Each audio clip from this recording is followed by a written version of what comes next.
ഇഷ്ടപ്പെട്ടതെല്ലാം 1000 തവണ തിരിച്ചും മറിച്ചും നോക്കി ആസ്വദിക്കുക എന്നുള്ളത് എൻ്റെ കുഞ്ഞുനാളിലേ ഉള്ള ശീലമാണ്.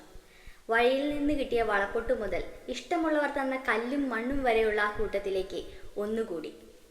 ലില്ലിപ്പൂക്കളുടെ ഓർമ്മയ്ക്ക്.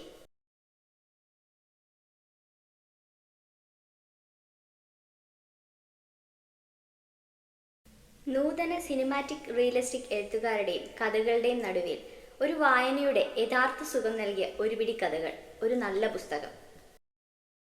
വാചാലമാകുന്ന മനുഷ്യ മനസ്സുകളുടെ കഥന രീതി കൊണ്ടും വാക്ചാതുര്യം കൊണ്ടും ഇഷ്ടം തോന്നിയ എഴുത്ത്.